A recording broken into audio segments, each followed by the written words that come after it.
Great Disillusionment, Post-Pandemic Burnout. Alexis works for a multinational company with its headquarters in Sydney. When her manager informed her that her position would be eliminated as part of a major organisational restructuring, she experienced a range of emotions. Gratitude for the period she'd spent working there, a sense of loss for the colleagues she would miss, and a tinge of anxiety about what her future held. Her most powerful emotion, though, was one of relief. She had started this job on a 1-year contract, which had been extended for another 18 months. She could feel the threat of burnout sneaking up on her after spending so much time in Sydney's continuous shutdowns. Alexis didn't dislike her job. In fact, she loved it, and she had a great deal of respect for the company for which she worked. However, after witnessing the negative impacts of COVID on her career, Alexis started to reconsider her priorities. She realised that she preferred a less office-bound life and craved a more satisfying, balanced life. She isn't the only one who thinks this way. Employees' emotional reactions to the pandemic. People have resigned in history-defining numbers since the start of the pandemic, culminating in the so-called Great Resignation. This is not only a perplexing economic issue, this phenomenon has been making headlines all over the world. Refusing feasible employment goes against everything our culture has taught us since we were children. Work is not merely a means to a goal, but also a motivation to live. Many people don't agree with this idea, so it has turned into a movement that fits the times. Many workers have expressed their dissatisfaction with the limitations imposed on them by the work environments in which they do their jobs. If the movement had a slogan, it would be the term burnout, which has been on everyone's lips for more than the past 2 years. According to a recent study conducted by Elmo Software, 43% of the people surveyed are looking for new employment this year. Also, a third of those who find new positions leave their old employer as soon as they get the new one. In 2022, a further 19% of Australians are so dissatisfied with their jobs that they want to quit within the year, even with no alternative employment lined up. It's not an issue that just affects Australians.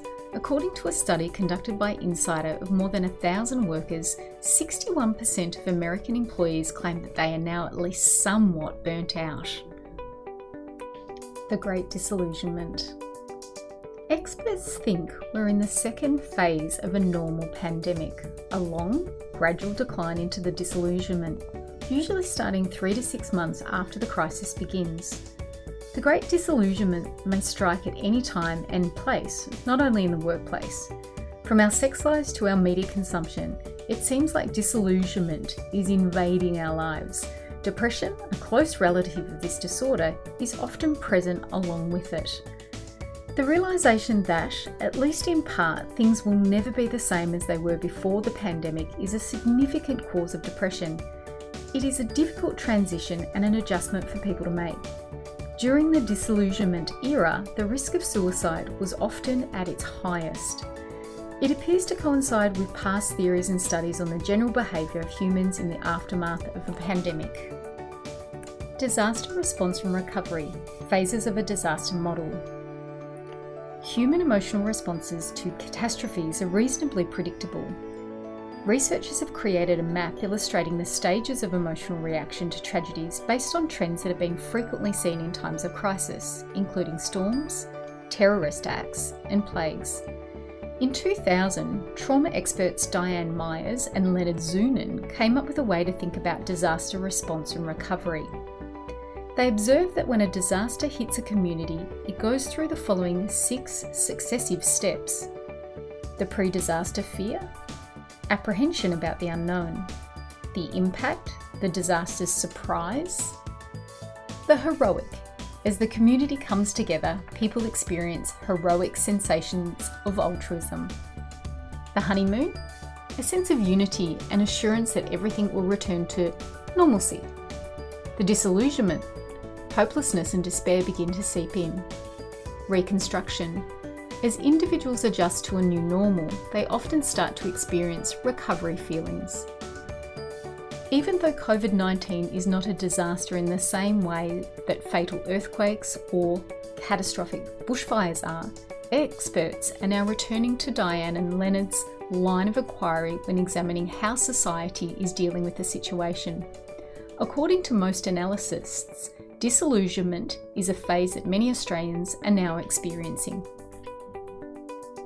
Exacerbated burnout, what can be done? Burdensome environmental pressures contribute to emotional tiredness, social withdrawal, disillusionment, and the loss of a feeling of personal achievement, which are all symptoms of burnout.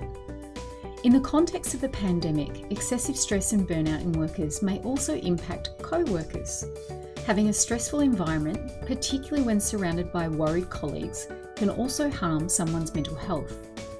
In fact, according to a study, just being in the same room as someone who is stressed may increase cortisol levels, which is a stress hormone in some people. Extremely heavy workloads can be the result of a number of factors.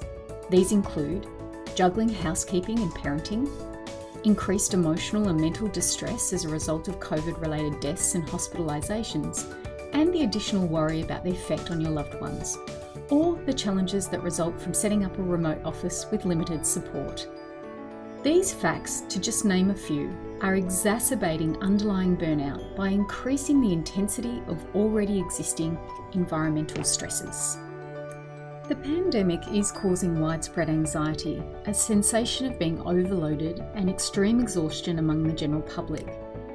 The severity of workers' experiences during the COVID pandemic may lead to something known as beyond burnout, a state of aggravated burnout requiring a re-examination of existing support measures and the development of more comprehensive approaches for optimising self-care and finding balance. It is now more vital than ever to invest more resources in evidence-based interventions to minimise worker burnout.